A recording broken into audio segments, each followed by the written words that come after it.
Hello and welcome to the Everything Electric podcast. So today's guest is Glenn Garry from the Victoria Electric Vehicle Association, Victoria EVA. And he will point out very quickly that that is not Victoria in Australia, it's Victoria in Canada. Really interesting dichotomy the Canadians are in at the moment, and we're very aware of this because we do a live event in Canada. It is really difficult. Canada is kind of very reliant on, or not necessarily reliant on, but very connected to what goes on in the United States of America, and particularly in this space. So in electric vehicles, it's really difficult, and also the really difficult things that the orange person has said about Canada, and just ridiculous, like ultra reactionary, stupid stuff. I mean, it doesn't even bear thinking about. But anyway, we're slightly one removed. We've got the Atlantic Ocean between us and the insanity that's going on in the White House in America. Not Americans. 90% of Americans are fantastic, lovely people. They're not as mad as their current administration, who really are just barking, aren't they? There's no point trying to pretend any otherwise. But anyway, one of the reasons we're very aware of what happens in Canada is because of the Everything Electric show in Canada, which is taking place on the 5th, 6th and 7th of September. So not that long. So it's a very enjoyable podcast. Please do welcome to the Everything Electric podcast, Glenn Garry from EVA Victoria.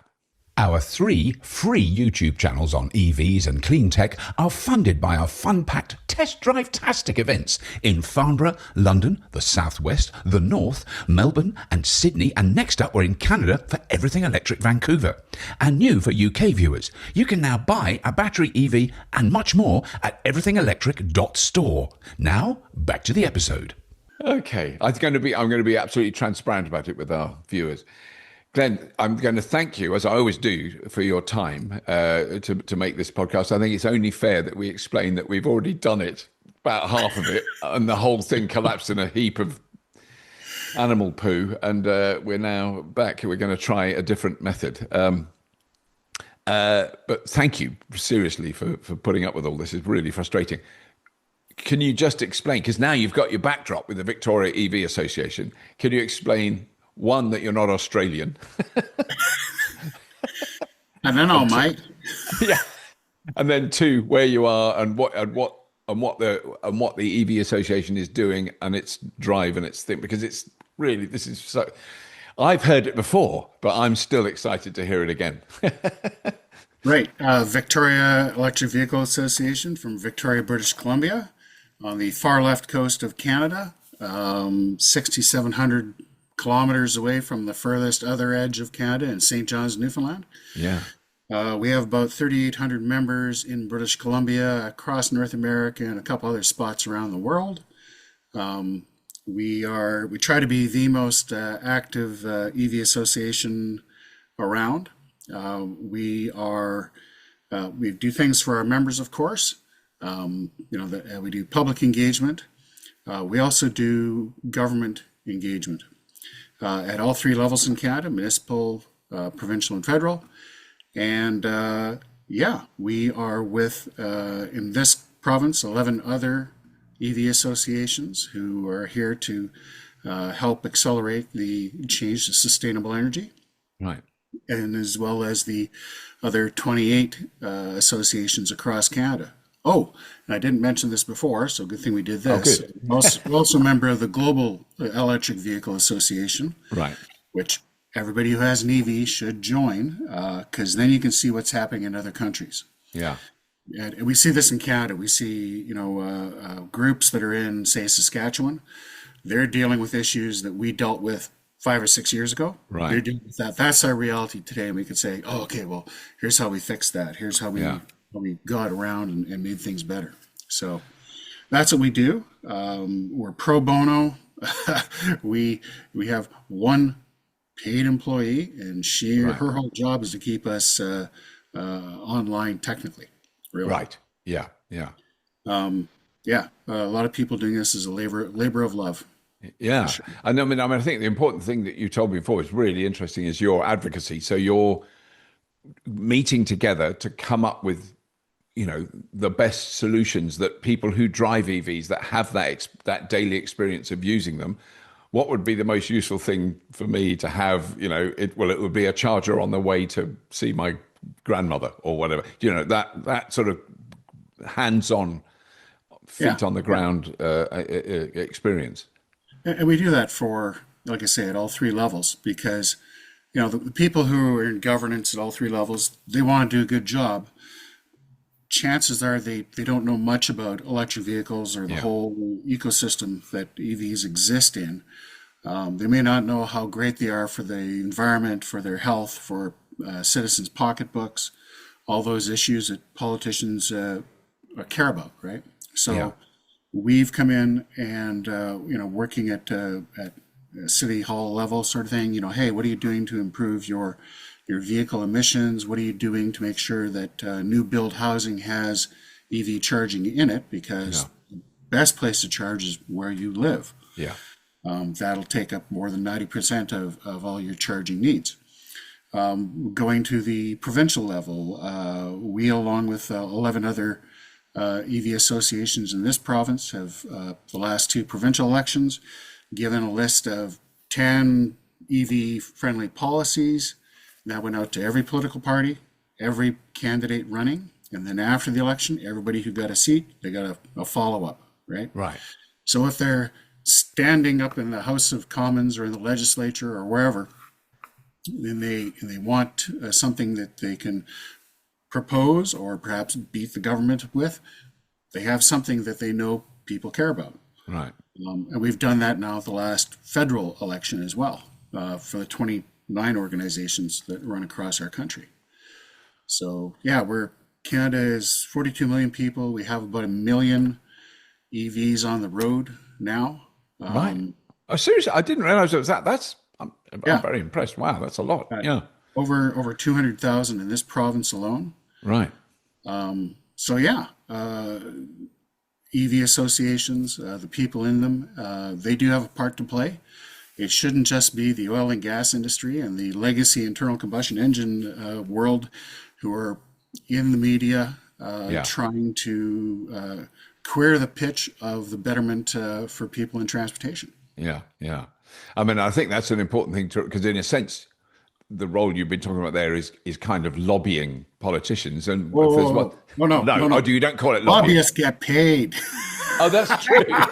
We are not paid. Because I'm just going to say, there is a considerable amount of money being spent by the oil and gas industry on lobbying, and the influence that they can, or the influence and leverage and threats and money that they can use to maintain their position I think has to be, acknowledged. And it always frustrates me that people aren't aware of just the sheer scale of activity and. I've been told the Chinese character for crisis has also the character of opportunity embedded within it. Right. So with everything that's happening south of the border with their current cultural revolution, led by the orange one,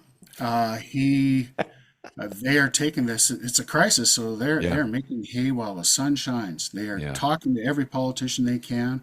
Oh, we can't meet the EV standards. Oh, woe is us. Well, you've been saying you can for the last 5 years. Yeah.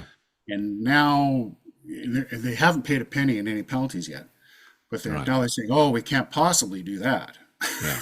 Like, okay, well, maybe we should let people in who can. Yeah. That's the problem. Yes. But then, thankfully, you had a wonderful election, and a man that we're familiar with in the UK, Mark Carney, has become the new Prime Minister, and he is who he is, but he's clearly, whatever he is, whatever your politics are, he's a very bright gentleman. He's extremely clever. I mean, you've reminded me, and I did know that he was either, I don't know what his role was in the Bank of Canada before he was head of the Bank of England, but he was the head of the Bank of Canada. He was head of the Bank of Canada. Top line on his CV. Right. Yes. And then it's a little sub note. Yeah. Also head of the Bank of England, whatever. But then I'm intrigued to know what level of uptake of the information you gave the new. I mean, presumably there was a new intake of representatives in the Yes. federal government as well at the same time, and that they would all have had a lovely list from electric vehicle associations in Canada, I'm assuming. Yeah, they all acknowledged, or a good many of them acknowledged that they got it. Thank you for your Right. time, blah, blah, blah, which is all, the boilerplate explanation. Yeah. But we are kind of seeing that perhaps the EV incentives that had been oversubscribed, which means that they ran out of money prior to the election, may come back. We're not sure in what Right. form and who may be promoted within that and who may be not promoted. So As in vehicle manufacturers, you mean in that sense? yes. I think we'd also started talking about, the UK used to have a thriving car manufacturing Yeah. base, and then it became a branch plant operation for the likes of BMW and the rest, and, Yeah. and Nissan. And Yeah. same thing in Canada. We haven't had a fully Canadian car maker since 1918. Yeah. That's because can you remember the name of the Canadian company that I stopped want to functioning? say McLaughlin or something like Right. that. So they But were a sort of indigenous Canadian car making company that made cars that weren't American. back there, it's kind of like China is now. There were hundreds Yes. guys who used to make carriages who, Yeah. got an internal combustion engine, threw it in, and said, "There Yeah. you go, there's a car." Yeah. There's a car. So, but the American industry started consolidating rapidly. So there's nothing new on the face of the world. It's No. repeating history. Yeah. But they came north, and because our auto manufacturers are kind of like a long, one would drive across the river from each other in between Detroit and Windsor. They bought up a lot of places in Canada, and they started making cars. Right. And that went on through World War II, and then after World War II, we signed something with the U.S. called the Auto Pact, and that was free trade of all automotive parts going back and forth. Right. And some manufacturers in Canada specialized in some things, and the vehicle parts may cross the border 5, 6, 7, 8 times before Wow. it's Yeah. finally assembled vehicle. A lot of the pony cars through the 60s, 70s, and 80s were all built in Canada, or many of them were built in Canada, and then shipped south. And Yeah. and then they gave us the pickup truck scourge. Yes. There's a whole lot. That's another. That's a whole other thing, isn't it? Yeah. But anyway, so we're heavily integrated with them. The big Yeah. three, the big 2.1, because Chrysler Dodge is now just a fig leaf on top of Stellantis. Yeah. So we're heavily integrated with them. When the Biden government recognized that the United States was falling so far behind in clean tech and electric vehicles, they came out with strong industrial policy, threw a lot of money, like $350 billion Yeah. towards all that, which would have moved about another, would have been well over $1 trillion in private money Right. to try and have them, at least keep pace, if not, well, probably wouldn't catch up, at least keep pace Yeah. with the vehicles that China builds. Yeah. And, but they did something to please a particular part of their support base, and they put up 100% tariff on Chinese vehicles. Right. Canada, because we were so heavily integrated with them in the auto industry, waited 3 months, did a consultation, but in the consultation request, you knew what the answer to Yeah. the Yeah. And then, surprisingly or not, we ended up with 100% tariff on Tariffs Chinese as well. cars as Yeah. well. Yeah. So, and then things changed south of the border. New administration came in, up was down and left was right. And now Canada is really in a bad shape because the US is trying to force all their automakers who make things in Mexico and Canada, which was under the awesome U.S., Mexico, Canada, USMC, the Yeah. best trade deal ever because Donald Trump negotiated it. Yes. Now the worst Yeah. trade deal ever, so unfair. Yeah. So Yeah. anyway, they're trying to get all those companies who are making in Mexico and Canada to make in the U.S. Yeah. And he said, we don't want anything from Canada. Yeah. So our auto industry, they're hoping this is just a bad dream, Yeah. but they're not giving us a lot of options. No. Really difficult position to be Yeah, in. Well, also, I mean, if I was a Canadian and I knew all that, and then I walked past a Tesla showroom, a vehicle made in, an amazing electric vehicle, regardless of everything else that has gone on with that company, the cars themselves, the infrastructure around it, the software, the batteries, the battery management system, just exemplary. But I wouldn't want to buy one because it's American and I can't, I've been screwed. That's just, but I don't know. yeah. I mean, have sales been affected? I mean, they have everywhere else. I would imagine they have in Canada. Yeah, they have. Yeah. Yeah. And Is it it's unfortunate. So as soon as you, and it's not necessarily because of they're American. It's because their Yeah. CEO Yeah. lost his mind somewhere and started saying things that no one could get behind. No. So yeah, their sales have been affected, but they were a huge part. I mean, 5 years ago, there were 90% of the cars EVs being sold in Canada. Right. Yeah. That kind of 90%. got, That's huge. yeah, it got kind of winnowed down to the 70-ish Right. because the North American manufacturers were talking lots, producing little.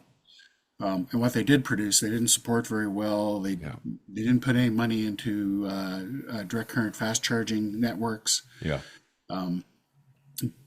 Tesla built their networks across Canada and across the U.S. Yeah. on their own hook. Yeah. They're like, oh, how come this little company can do this and you big guys can't? Yeah. Oh, because we don't want to. Oh, wait, sorry, was the mic on? Yes.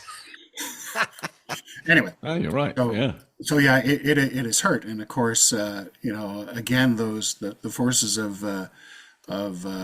regression have used the fact that like last year we in BC our the electric vehicle standard was to have 26% of vehicle sales by 2026. Right. And 5 years ago, it was supposed to be 10% by 2025, but by 2024, we were already at 24. So they updated it, Yeah. right? So 2024, we're at 24%. All this stuff happens in the US. Yeah. Mr. Musk goes crazy. And now we're not seeing anywhere near that. So now the forces of regression are saying, see, we can't make the numbers. Yes. Oh. Ah. God. Yeah. So Yeah. we need a supply from elsewhere, obviously. Yeah. And if and this is we were talking about how people feel about it. People who own EVs, they get it. They want to see no holds barred, great EVs for less money in the market, right? And I won't say they don't care, but they understand that we're going to continue to limp along way astern of the rest of the world. Yeah. Because of the politics. Yeah. It's not the economics. It's not the technology. No. It's the bloody economics. Yeah. I mean, it's a thing I've been saying a while here and in Europe. That the problem, the resistance now, or the challenge of electric vehicles is entirely psychological, not technological. But in North America, it is psychological and political. It is actually you're fighting two resistances there, which is very tough. Yeah, and China loves this.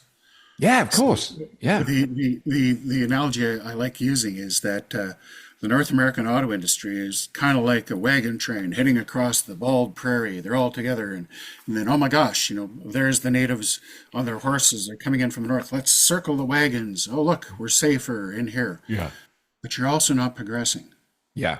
You're not going anywhere. Yeah.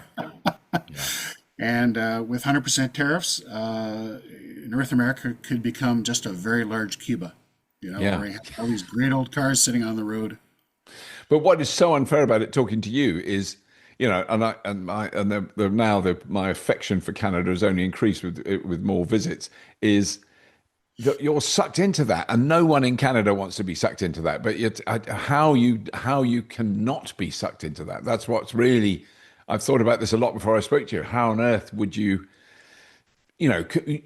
Just to put it very crudely, can you say to America, screw you, we're going to do what we want and we don't care what the consequences are? Well, the consequences are pretty chunky and pretty big. Well, I'd say we're only going in one direction if we can continue to, what's the word I want to use? That it's not the word I don't want to use. To cooperate with Right. difficult people. Yeah. Because as soon as you agree, it's like Billy Connolly union negotiating tactics. Right. Okay, well, that's more of that, a lot more of that, none of that, and pay attention because tomorrow they'll all change. Yeah. That's what we're dealing with. Yeah. So I think we need to use our sovereignty while we still have it.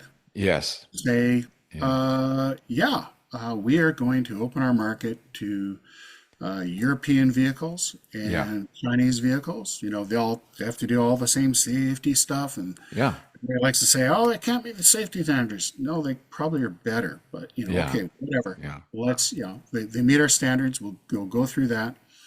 Bring them in. We've suggested that British Columbia be the test market. Yes.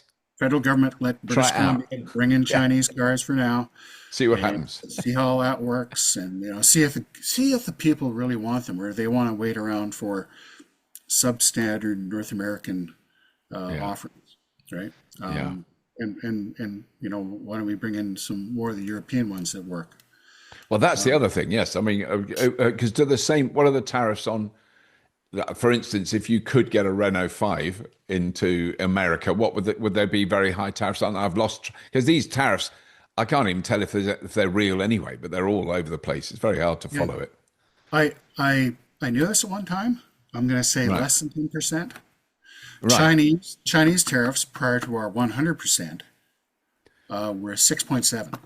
Wow. But So BYD, negligible, yeah. we've had BYD buses come here. Yes. Not a lot, but Yeah, some. but you've had them. Yeah. Yeah. And but BYD itself hadn't considered us a market to go into, because really our entire population is smaller than some of their cities, Yes. Yeah. and it's a big country to cover, Yeah. right? That didn't stop VinFast from coming here, but whatever. Yeah. Yeah. But I think we should look at that. But I mean, Canada has its own issues with China, political. And again, it was helping the Americans apprehend somebody on their watch list. Caused 2 Canadians to spend a few years in prison, Wow. definitely shortening their lives, and then started this chill. And then we brought on the 100% tariffs to ameliorate or to cooperate with the U.S. And then a lot of, agricultural products we used to sell to China, rapeseed and meat Right. and stuff. That all went out the window too. And Right. like, so, what? How is this wonderful relationship continuing to benefit us? Yeah. You gotta, anyway, so a lot of stuff has to be sorted out, and EVs might be the path to maybe help that happen. Yeah. I mean, it's so interesting because it is so profoundly political. I mean, all the issues you're having to deal with. If I think of here, the arguments I hear here is people go, "Oh, I've heard the batteries don't last that long," and you go, "Well, oh God, it's frustrating, but it's quite an easy thing to deal with." But we're not physically attached to the USA.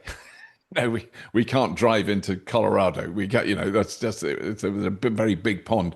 Apparently, we're quite near Europe and the European Union. I don't remember what that means, but I think you're only an ice age or two away from being actual Europe. But I'll let that slide. Yes, you're absolutely right. Remember to walk there soon. Yeah, but how? I mean, I'm baffled as to how you can deal with that. I mean, I admire your stoicism in a sense that you're just going, this is, well, we'll get through it somehow, which I think you will. I mean, I think, Right. and also I think what I do think is really important and really interesting. And I've just been in Europe recently. I've just driven across France and Italy, spoke to a lot of French people I know. Canada has appeared on the international map in a big way.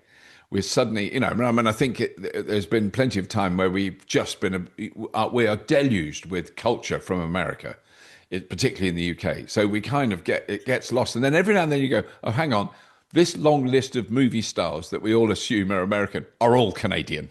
This long list of rock stars, oh, they're all Canadian. Oh, hang on. But the French talked about, the fact that we're getting closer relationships with Canada in particular is a reaction to that, which is why, in a way, I would love it if there was suddenly lots of Renault and Citroen and BMW and Volkswagen dealerships and electric vehicles. I've got to tell you, we know we can't say anything about it. We've had to sign an NDA. We've got no pictures. There's some extraordinary BMWs will appear later this year. I mean, truly next generation. We're looking forward to seeing the new class come here. Yes, yeah. But BMW is among the legacy car makers who are lobbying against having to meet the EV standards. Yeah. They want to have the plug-in hybrids, and even just the regular hybrids, count towards their requirements. And this is typical. Yeah. Countries do different things for meet the local political. I get all that. Australia, great example. Yeah. But so that is where our current government is, hearing all the deluge of fear, uncertainty, and doubt. Yeah. In the media, they now think, oh, maybe we have to re-examine our standards. And the standards were built with off-ramps and all sorts of things negotiated in to allow the makers to, bank credits, get credits from other people, whatever. And it's not till 2029 that they may even pay a fine. Oh my gosh, pay a fine. Yeah. But it doesn't stop their mouthpiece organizations from, crying from the top of the steeple. Oh my gosh, if we don't sell enough EVs, we'll have a $20,000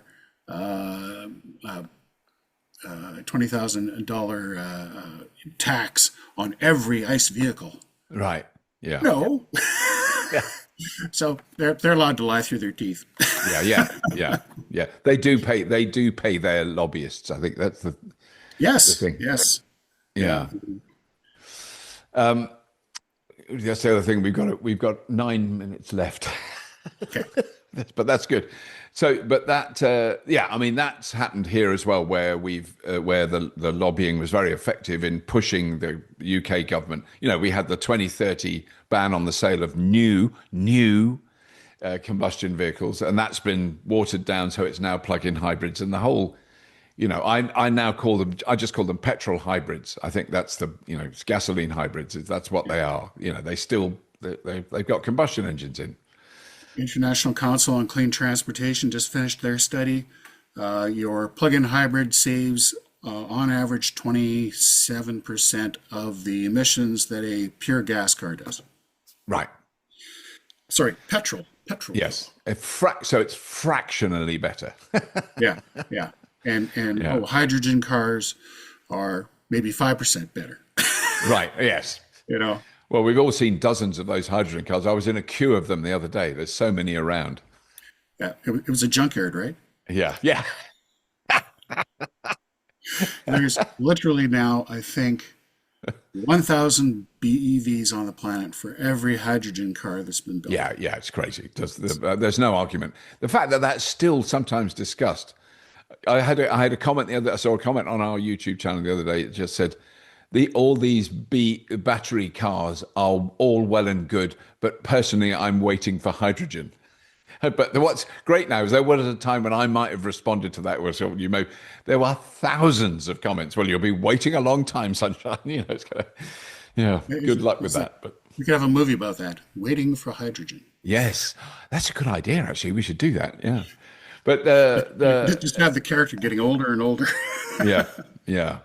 I mean, it is sad. I think that there was a time when there was definitely a role for hybrids. I mean, that's how I got into the whole thing. I went from a ridiculous, souped up Golf with a big engine, VW Golf, to a Prius. And Yeah. even the dealer at the Toyota dealership asked, as I was trading in one for the other, he said, "Are you sure you want to do this?" Because the other car had big exhaust and went, did all that stuff. But the journey, it was a 40-mile journey to that dealer's from my house, and I was doing about 15 miles to the gallon in the Golf. It was ridiculously inefficient machine. It was rather fabulous, I have to say. And then on the way back, because I drove in my stockinged feet, no shoes on, I did 72 miles to the gallon, and that was a big jump in technological terms to that. Yeah. And the kind of slow growth of the Prius was fascinating to witness, and it became very popular. But then that was in the 1990s. I mean, we've changed. Stuff's moved on.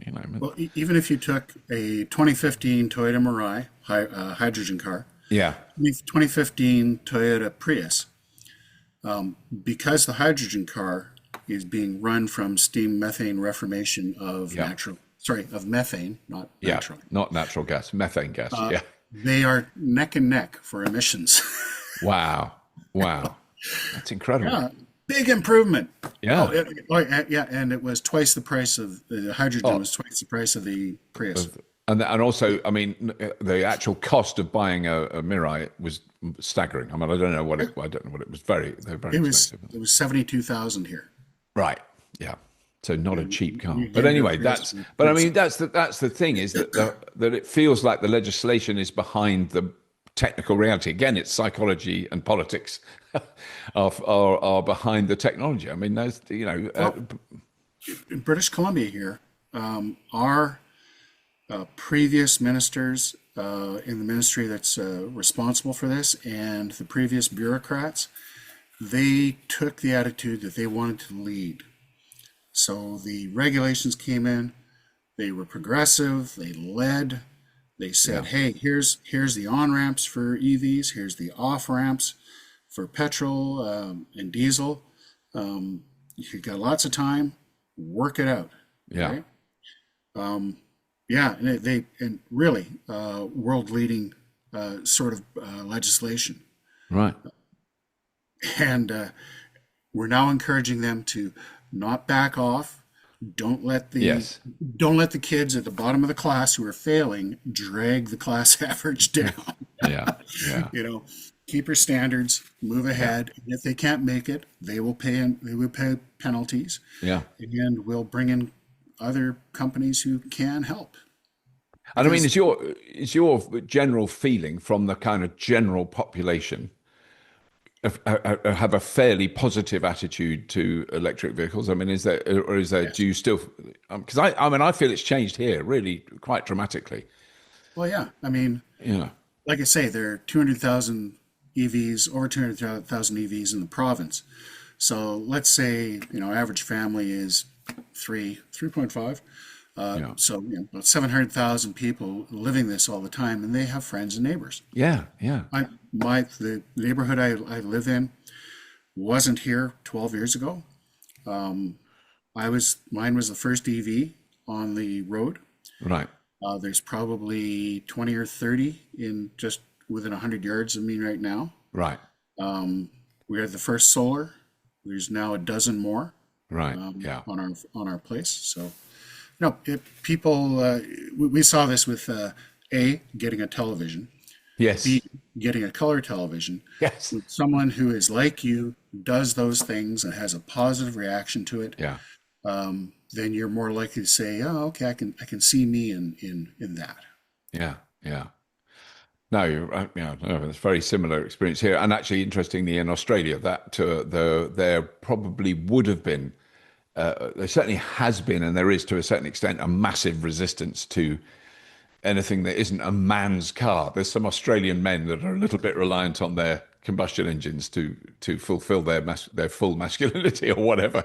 But solar just wipes the floor with any political resistance. You know, there's the most right wing reactionary sort of proto Trump person will have solar panels on their roof because electricity is expensive in the middle of the day. And what happens when you put solar panels on? You don't pay for it. You know, for your air conditioning, their environment suits solar 100%. Their maximum solar is at the time when they have their maximum need for air conditioning. And that is really interesting to see how that crosses all political divides there. Well, even here in Victoria, which some people think is really rainy, we still have 1,100 hours a year where we produce electricity. So my house is all electric.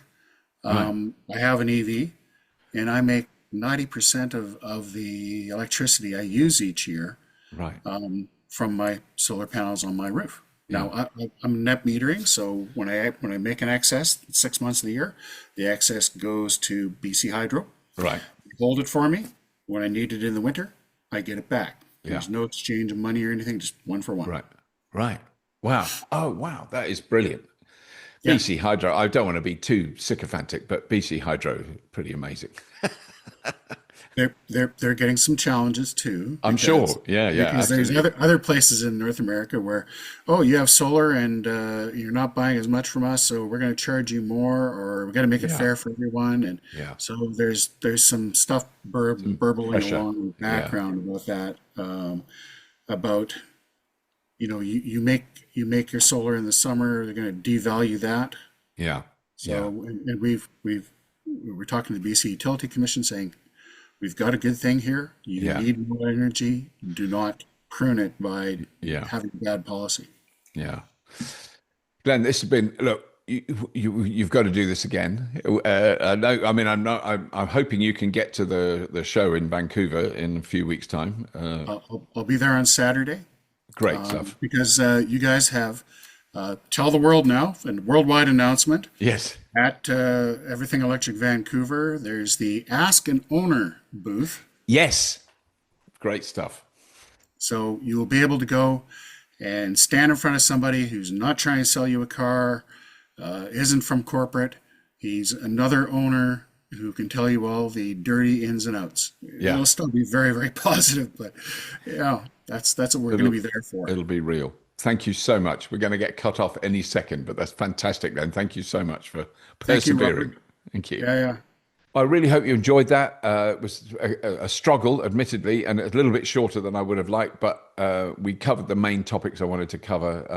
It's really, if you're in the British Columbia area, please do go along to Everything Electric Live in Vancouver in September. It's going to be an amazing show. We do have the most incredible stuff on display there. Lots and lots of vehicle test drives we've done. I don't know if you know, I'm just going to mention it in passing. We've done now over 120,000 electric vehicle test drives around the world. That is something I think we can have a very small rosette for that achievement. It is an extraordinary thing. But that's it. Please do subscribe to the Everything Electric Show. In its many forms. If you would like to, that would be wonderful. Please do subscribe to this Everything Electric channel on YouTube. But also, if you download these as audio podcasts, which is the majority of people who listen to this very sensibly, please do subscribe to it on the podcast downloading application of your choice. And that's it. As always, if you have been, thank you for watching and listening.